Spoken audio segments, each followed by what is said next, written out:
आप जो कमाते हैं उसका 10 से लेकर 25% तक यदि दूसरों की सेवा में नहीं लगाते तो इसका मतलब आपकी जो इन्वेस्टमेंट है उसकी प्लानिंग ठीक नहीं है। अभी तक तो लोग रिटायरमेंट की प्लानिंग करते हैं कि नहीं करते? रिटायरमेंट की प्लानिंग तो शॉर्ट टर्म प्लानिंग है, इसी जीवन की प्लानिंग तो अगले जन्म की करनी चाहिए कि नहीं करनी चाहिए? रिटायरमेंट में तो आपके बैंक के पैसे काम आ सकते हैं, लेकिन अगले जन्म में आपको कुछ चाहिए तो उस पैसे से सुख दे देंगे तो उस करेंसी का कन्वर्जन हो जाएगा। जब मैं यूरोप में गया तो वहां पर रुपया नहीं चलता, तो एयरपोर्ट के ऊपर करेंसी कन्वर्ट करवानी पड़ती है कि यूरो ले लो, क्योंकि रुपए वहां पर नहीं चलेंगे।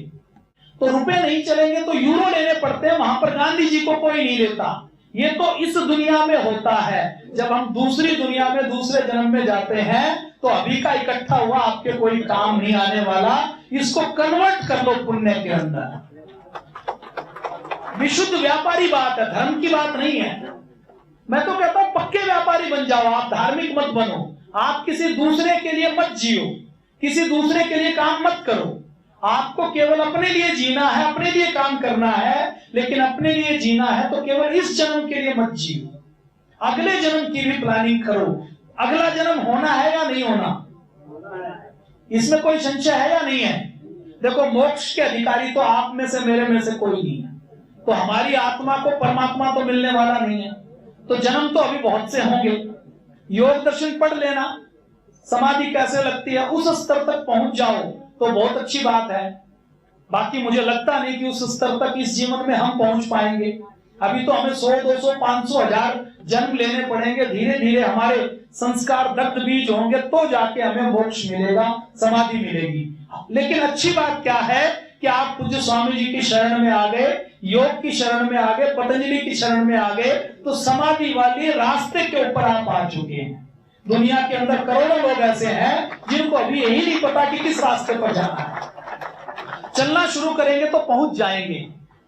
1000 साल में पहुंचे, 2000 साल में पहुंचे, 5000 साल में पहुंचे, इस जन्म में पहुंचे, अगले 10 जन्मों में पहुंचे, लेकिन पहुंच जाएंगे। ये जो रीबर्थ हुआ, तो राजस्थान में जिस बच्ची का रीबर्थ हुआ जो इंग्लिश बोलती थी, उसने क्या कहा कि मैं पिछले जन्म में कैलिफोर्निया में योग टीचर थी और पिछले जन्म में ऋषिकेश में योग सीखने के लिए आई थी। योग के संस्कार बन गए, थोड़े दिन योग किया और मन में भारत की इच्छा रही, तो अगला जो जन्म भगवान ने दिया तो भारत में दे दिया, नहीं दे दिया। इस जन्म में आप पतंजलि से जुड़ गए तो अगले जन्म में भी आपको पूज्य स्वामी जी महाराज जैसा कोई ना कोई गुरु मिल जाएगा और आपका ये जो रास्ता है ये चलता रहेगा। देखो, मैं कोई धर्म गुरु नहीं हूं, मैं कोई कथावाचक भी नहीं हूं, मैं तो विशुद्ध, चलो मैं बोलना नहीं चाहता था लेकिन बोल रहा हूं क्योंकि विषय की आवश्यकता है। मेरा तो व्यापारी परिवार में जन्म हुआ और व्यापारी व्यक्ति घाटे का कोई काम नहीं करता। ठीक है कि गलत है? लेकिन मैं ये चाहता हूं आप भी सच्चे व्यापारी बन जाएं। अभी आप कच्चे व्यापारी हो। पूज्य स्वामी जी महाराज के बारे में भी कोई कहता है ना कि बाबा रामदेव तो लाला जी हो गए हैं, बाबा जी तो व्यापारी हो गए, कहते हैं कि नहीं कहते? तो स्वामी जी महाराज उसकी चिंता नहीं करते। वो कहते हैं हम व्यापारी नहीं है, हम तो परोपकारी हैं, हम तो उपकारी हैं। हमारा उद्देश्य कोई पैसा कमाना नहीं है, हमारा उद्देश्य तो परमार्थ करना है और असली व्यापार वही है, असली सेवा वही है। तो आपको पक्का व्यापारी बनना है कि नहीं बनना? तो जो आपके पास है मैं आपको लिख के दे सकता हूं, अगले जन्म में आप 100 गुना ज्यादा ले लेना कि आप आज 25% लगा दीजिए, अगले जन्म में आपको 100 गुना ज्यादा होकर मिलेगा। पक्की बात है। अच्छा, किसमें लगाना है? अब आप कहेंगे कि राकेश जी अब दान मांगेंगे, अब मेंबर बनाएंगे। इन्होंने 2 घंटे जो भूमिका बनाई है ना, वो इसीलिए बनाई है कि ये कहीं ना कहीं 10,000 20,000 मांगने वाले हैं। शिविर में खर्चा बहुत हो गया, इनकी ड्यूटी लगाई होगी कि पहले भाषण दो, अच्छा सा पहले इधर उधर की बात करो, उसके बाद असली तंत्र की बात करनी है। ठीक है, गलत है? तो आप में से जो मेंबर बन के देखिए, दान भी सुपात्र को देना चाहिए, दान भी सुयोग्य को देना चाहिए और दान से अधिकतम लाभ हो। जैसे आपको भूखों को भोजन करवाना है तो कोई मूर्ख दानदाता होगा तो उनको काजू का हलवा खिलवाएगा, अब पेट भरने के लिए काजू का हलवा जरूरी है क्या? समझदार होगा तो उनके लिए स्वास्थ्य वाली रोटी सब्जी बनवाकर उनको उनका पेट भरेगा। काजू के हलवे से तो 5 व्यक्तियों का पेट भर सकता है, और सब्जी पूड़ी से या चपाती से 50 व्यक्तियों का उतने ही रुपए में पेट भर सकता है कि नहीं भर सकता? तो दान करते हुए भी विवेक का प्रयोग करना है, दान भी सुपात्र को देना है। तो पतंजलि में जो आप देना चाहें वो लाइफ मेंबर बन सकते हैं, फाउंडर मेंबर बन सकते हैं, कारपोरेट मेंबर बन सकते हैं, और वो दान भी आपकी इन्वेस्टमेंट है। जैसे आप फाउंडर मेंबर बने, आपने 5 लाख रुपए दान दिए, तो 5 लाख को बैंक में जमा करेंगे तो आपको ब्याज कितना मिलेगा? 6% ब्याज मिलता है ना। साल में 30,000 या 36,000 मिलेगा। आप अगर फाउंडर मेंबर बनते हैं तो एक साल में 45,000 रुपए मूल्य की पतंजलि वेलनेस की 1 हफ्ते का ट्रीटमेंट आपको हर साल निःशुल्क मिलेगा। तो मेंबर जो बनना चाहे, दान जो देना चाहे वो अपने जिले में दे सकते हैं, राज्य में दे सकते हैं, लेकिन मेरा उद्देश्य केवल आपको दान के लिए कहना नहीं था। दान के लिए तो एक बात है, आपको अपने हाथ से दूसरों की सेवा करनी है। तो जो भी जीव आपको दिखाई दे, उसमें मनुष्य भी है, उसमें पशु भी है, उसमें पक्षी भी है, उसको यदि वो भूखा है तो उसका पेट भरिए। ठीक है, गलत है? अब कुछ लोग कमाएंगे तो 1 लाख, लेकिन चींटी को आटा डालना होगा तो 50 ग्राम डालेंगे। तो आपकी जो आय है उसका 10 से 25% सेवा में लगाएंगे, उससे कम लगाएंगे तो अभी जैसे आपको बचत करनी है, रिटायरमेंट की प्लानिंग करनी है, अभी आप 1 लाख रुपए महीना खर्च करते हैं, अच्छे घर में रहते हैं, एसी में रखते हैं, और उसके लिए बचत 10,000 की करनी है, और आप 100 रुपए की बचत करें तो आपका लाइफस्टाइल रिटायरमेंट के बाद आज जैसा होगा क्या? अगर आपको 1 लाख रुपए रिटायरमेंट के बाद चाहिए तो इन्वेस्टमेंट भी उसके जैसी करनी पड़ेगी कि नहीं करनी पड़ेगी? हाँ या ना? तो दान भी आप अगर 1 लाख कमा के 1 मुट्ठी आटा डालते हैं, अपनी कमाई का 1,00,000वां हिस्सा करते हैं, तो अगले जन्म में फल भी उतना ही कम मिलने वाला है। आपको अपनी कमाई का 10 से 25% किसी भी जीव का पेट भरने में, किसी भी जीव का दुख दूर करने में, किसी भी जीव को वस्त्र देने में, आवास देने में, किसी भी जीव का, चाहे मनुष्य हो, गाय हो, चींटी हो, कुत्ता हो, भैंस हो, भेड़ बकरी हो, किसी को भी आप अगर बीमार है तो उसको औषधि देने में आप प्रयोग करते हैं। कोई व्यक्ति यदि मनुष्य के रूप में है, उसको विद्या नहीं मिल रही, पुस्तकों के रूप में, शिक्षा के रूप में, ट्यूशन के रूप में, उसको ज्ञान के रूप में देते हैं, तो वो आपका सारा पुण्य है या नहीं है? आपके पास पैसे हैं, आपको बहुत पुण्य कमाना है, तो आप एक काम कर सकते हैं कि आप कोई धर्मशाला बनवा दें तीर्थयात्रियों के लिए, वहां पर लोग रुके तो उनको लाभ मिल जाएगा। 100 करोड़ की धर्मशाला के लिए अभी जो खर्चा पड़ता है वो कम से कम 4 से 5 करोड़ आता है। अभी करनाल के एक बाबू पदम सेन जी हैं, उनका अभी 5 दिन पहले फोन आया, उन्होंने कहा वो हर साल पतंजलि में 2 करोड़ रुपए दान देते हैं, 2 करोड़ रुपए दान देते हैं, फिर कांवड़ियों के लिए लंगर लगाते हैं तो उसमें 50 लाख रुपए खर्च करते हैं, देसी घी का भोजन करवाते हैं सबको। तो उनके बच्चे कई बार उनको रोकते हैं, तो उन्होंने बच्चों को अलग कर दिया। 100 करोड़ रुपए थे तो बच्चों को बांट दिया कि 2 बच्चे और 3 बच्चे हो, 25-25 करोड़ तुम लो, 25 करोड़ मैं लेता हूं, बच्चों को फैक्ट्री दे दी। अब बच्चों की जितनी कमाई है उससे ज्यादा कमाई बाबूजी की हो जाती है, वो कोई काम नहीं करते। वो कहते मैं कोई जमीन के लिए एग्रीमेंट करूं तो बच्चों को जितनी फैक्ट्री में आमदनी नहीं होती उससे ज्यादा भगवान मुझे इसमें दे देता है। उन्होंने कहा कि मैंने 1 रुपए का एक शेयर लिया, उस शेयर का भाव 6 महीने के अंदर 6 रुपए हो गया, तो भगवान मुझे इतना देता है तो मुझे तो लगाने के लिए जगह नहीं मिलती। हर गौशाला में दान देते हैं, गौशाला में शेड बनाते हैं, कोई मंदिर ऐसा नहीं, कोई व्यक्ति चला जाए तो उसको 1 लाख रुपए दान दिए बिना भेजते नहीं है। तो उनका अभी फोन आया कि मैं वृद्धाश्रम बनाना चाहता हूं, उसके लिए मैंने 2000 गज का प्लॉट लिया है। फिर मैंने कहा बाबूजी कितने लोगों का बनाना चाहते हैं? तो उन्होंने कहा 200-300 लोगों का बनाऊंगा और एसी बनाऊंगा। मैंने कहा कितना खर्चा लगेगा? तो उन्होंने कहा कि 5 से 6 करोड़ रुपए खर्च होने वाले हैं, फिर उसकी रनिंग कॉस्ट आएगी, हर महीने खाने का, बिजली पानी का खर्च। उनके पास कभी कोई कमी नहीं आती, तो आप भी वृद्धाश्रम बना सकते हैं, गौशाला बना सकते हैं। आपके पास 10-20 एकड़ जमीन है तो उसमें शेड लगाकर आप 1500 गाय पाल सकते हैं। आपको और सेवा करनी है तो आप हॉस्पिटल बना सकते हैं, 50 या 100 बेड का हॉस्पिटल बनाए, डॉक्टर नर्स को रखें, बेड बनाए, आईसीयू बनाए, तो 100 करोड़ रुपए लगाकर आप 100 बेड का हॉस्पिटल बना सकते हैं। तो ये सारे सेवा के परोपकार के काम है। आपके पास पैसा है तो टी सीरीज का मालिक जैसे लंगर चलाता है ना, ऐसे ही भंडारा और लंगर चला सकते हैं। तो ये सारे काम करने चाहिए कि नहीं करने चाहिए? अच्छा, आप में से कौन कौन है जो 100 करोड़ का हॉस्पिटल बनाएंगे? हाँ जी, अभी कितने करोड़ इकट्ठे कर लिए और कितने साल की योजना है?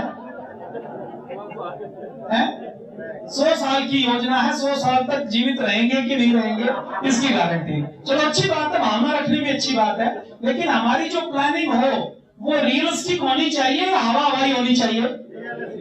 रियलिस्टिक होनी चाहिए ना। अभी मैं आपको सूत्र बताता हूं, आप 100 बेड का हॉस्पिटल नहीं बना सकते, लेकिन आप यदि 100 लोगों की योग की कक्षा लगाते हैं तो आपको पुण्य उतना ही मिलेगा जितना 100 बेड का हॉस्पिटल।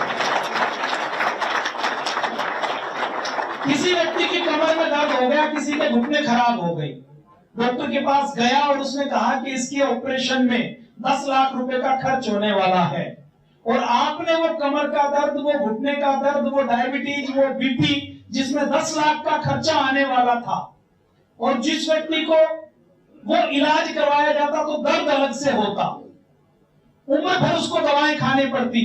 अगर वो 10 लाख के खर्चे वाला काम आप योग से अपनी कक्षा में कर देते हैं तो भगवान की नजर में आपका पुण्य 10 लाख के बराबर होगा या नहीं होगा? अच्छा मुझे बताइए, आप जो कमाई करते हैं, एक मजदूर 500 रुपए धूप में फावड़ा चलाकर 500 रुपए रोज कमाता है, और एक वकील या सीए एक सिग्नेचर करता है एक बैलेंस शीट के ऊपर, 10 मिनट नजर मारता है और अपना ठप्पा लगा के देता है, वो 5000 रुपए ले लेता है।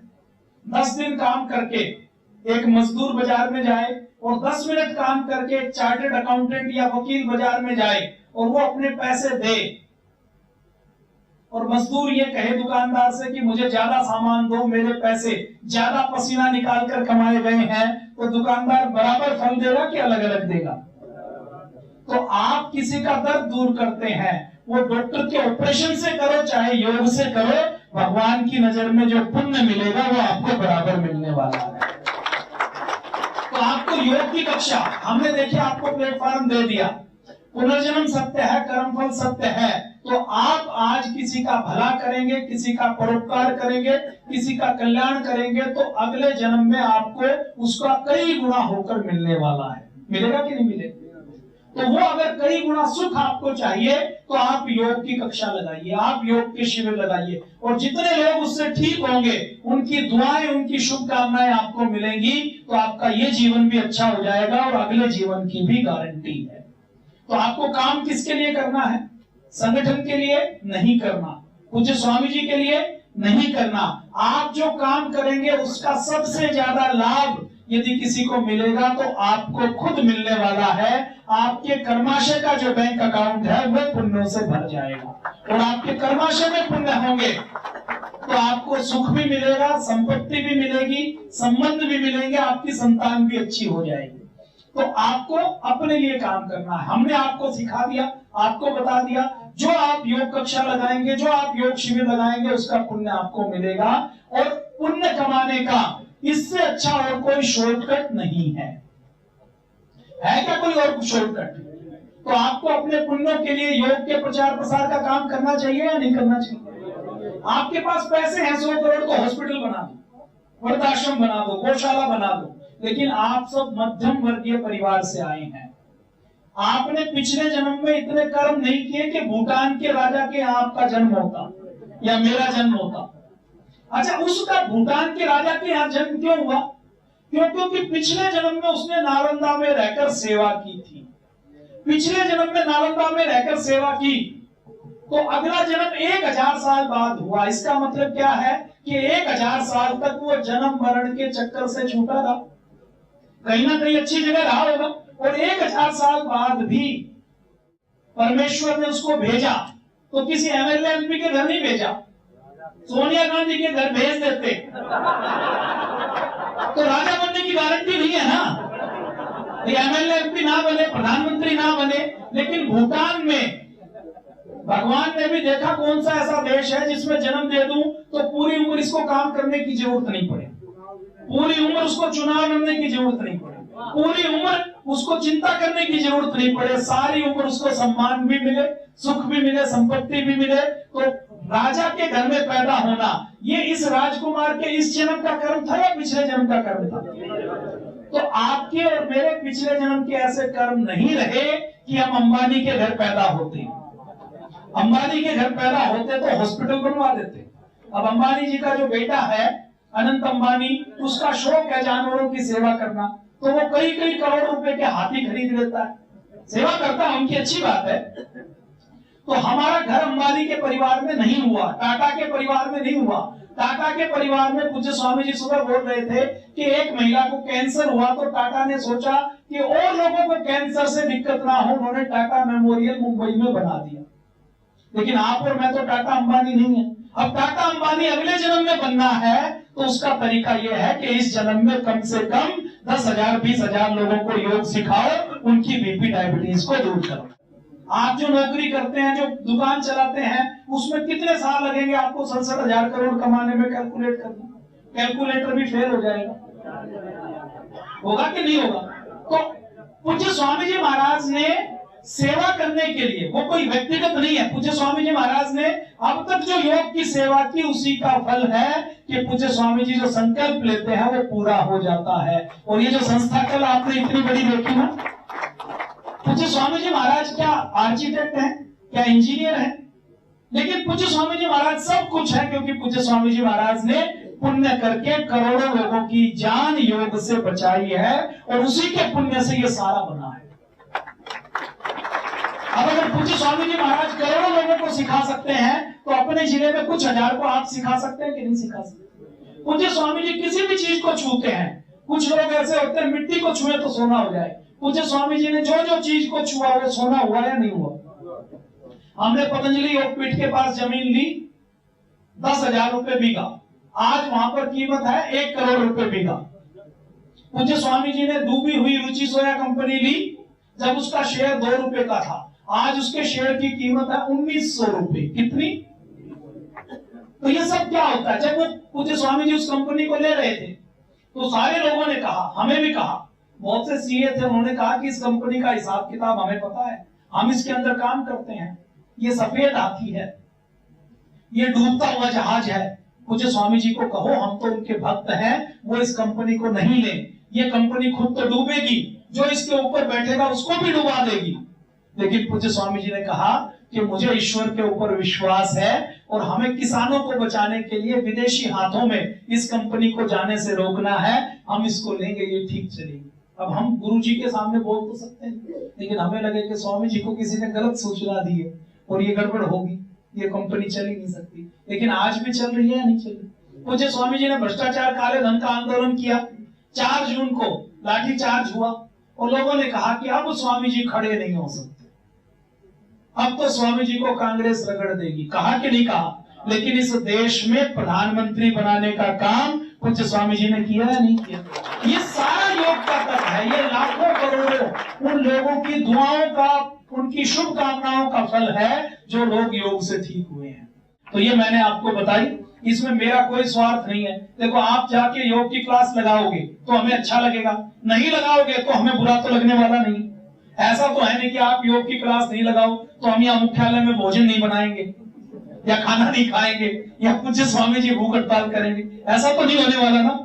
आप करेंगे तो आपका लाभ है, हमारा काम तो आपको सिखाना था। अच्छा ये जो 6-6 घंटे 5-5 घंटे हम क्यों बोल रहे हैं, इसमें हमारा स्वार्थ है। थोड़ा स्वार्थ क्या है कि अगर हमारी प्रेरणा से आपने कोई काम शुरू किया और आपने 100 रुपए का पुण्य किया तो उसमें 10 पैसे नेटवर्क मार्केटिंग से, चेन मार्केटिंग से कमीशन के हमारे अकाउंट में भी आ जाएंगे। इसलिए मैंने इतनी ताकत लगाई। नहीं तो फॉर्मेलिटी करनी हो तो जैसे मास्टर जाता है ना सरकारी स्कूल में, तो फॉर्मेलिटी तो 15 मिनट में हो जाती। मैं पुनर्जन्म की 4 स्लाइड दिखाता, 5 बातें कहता, बीच में एक ब्रेक लेता, उसके बाद कुछ आपको बोलने का मौका लेता लगता तो मुझे गला खराब करने की क्या जरूरत थी, पसीना निकालने की। लेकिन मैं ये सोचता हूं कि मैंने आपको बताया और मेरे बताने के बाद आपने कुछ किया तो उसका 1-8% मेरे अकाउंट में भी आने वाला है।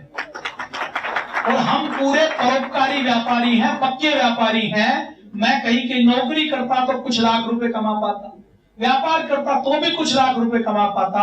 अब अगर संगठन में सेवा देता हूं तो इस सेवा से जो लोग योग का काम करते हैं, जो सेवा होती है, उससे जो कमाई है वो कई जन्मों तक काम आने वाली है। तो आपको ये मैंने सूत्र दिया है, गहरा सूत्र है, व्यापारिक सूत्र है। परोपकार की बात बाद में छोड़ दीजिए, आप तो अपने लिए काम कीजिए। और ये काम आप करेंगे, किसी को आपको भला करने का कोई मौका मिले, आपकी जेब में पैसे हैं, कोई सामने भूखा है तो खिला दीजिए भोजन, पैसे कम पड़ने वाले नहीं है। अपने घर से पशु पक्षियों के लिए, गाय के लिए रोज आप कुछ ना कुछ निकालिए। हमारे पूज्य स्वामी जी कितने बिजी हैं या नहीं है, लेकिन फिर भी हरिद्वार में पूज्य स्वामी जी होते हैं तो सुबह उठते ही योग शिविर में आने से पहले पूज्य स्वामी जी गौशाला में जाते हैं। गाय ने यदि गोबर किया हो, जैसे शाम तक तो सेवक उठा देता है, रात को यदि गोबर किया हो, सुबह गोबर किया हो, सेवक तो 6 बजे आता है, तो अपने हाथ से गोबर उठाते हैं और अपने हाथ से पहले 4:45 बजे, 4:30 बजे रोज अगर हरिद्वार में है, अब दुबई गए हैं स्वामी जी, आज परसों तक आना मुश्किल है, कोई बात नहीं, कहीं पुण्य कम होगा आप लोगों का, इसीलिए अचानक पूज्य स्वामी जी चले गए। तो महाराज जी का आशीर्वाद आपके साथ है। तो अभी दुबई गए, वहां तो गाय नहीं मिलेगी, लेकिन यहां होते हैं तो सुबह सुबह अपने हाथ से गोग्रास जरूर देते हैं। नौकर तो खिलाता है, वो भी सब पूज्य महाराज जी का है, जितनी गौशालाएं चल रही है सब महाराज जी की हैं, लेकिन फिर भी पूज्य महाराज जी अपने हाथ से रोज गोग्रास जरूर देते हैं। और पूज्य स्वामी जी इतने वैज्ञानिक और प्रामाणिक ऋषि हैं, संत हैं, पूज्य स्वामी जी को पिछले 25 सालों में हमने कोई भी ऐसा काम करते हुए नहीं देखा जिसका कोई आधार ना हो। निरर्थक काम पूज्य स्वामी जी महाराज कभी नहीं करते, वही करते हैं जिसके अंदर बहुत गहरा दर्शन है। आपने भी देखा है नहीं देखा? तो गोग्रास अपने हाथ से देते हैं, तो चींटियों को आटा डालिए, गाय को खाना खिलाइए, जहां मौका मिले वहीं पर परोपकार कीजिए। कहीं बंदर है तो केले ले लीजिए, कुछ और ले लीजिए, उसको बांटिए, तो कभी भी आपकी धन संपत्ति कम होने वाली नहीं है। और आपने यदि अपने कमाई का 10 से 25% लोगों की सेवा में नहीं लगाया तो वो कमाई आपके और आपके बच्चों के काम नहीं आएगी, वो बैंक अकाउंट के अंदर फ्रीज हो जाएगी। बहुत से लोग हैं अभी गुड़गांव और दिल्ली में रहते हैं, उनके बच्चे विदेश चले गए, 4 करोड़ का बंगला है, बंगले में कोई झाड़ू लगाने वाला नहीं है और वो वृद्धाश्रम में जाने के लिए तैयार है। वो 4 करोड़ का बंगला जो उन्होंने भ्रष्टाचार करके लोगों से छीन के बनाया था, उसके ऊपर किसी कब्जेदार का, भूमाफिया का कब्जा होने वाला है, काम आने वाला नहीं। तो ऐसा होता है। तो आपको योग की कक्षा लगानी है, सेवा का कोई भी काम हो आपको छोड़ना नहीं है, कोई मौका चूकना नहीं है।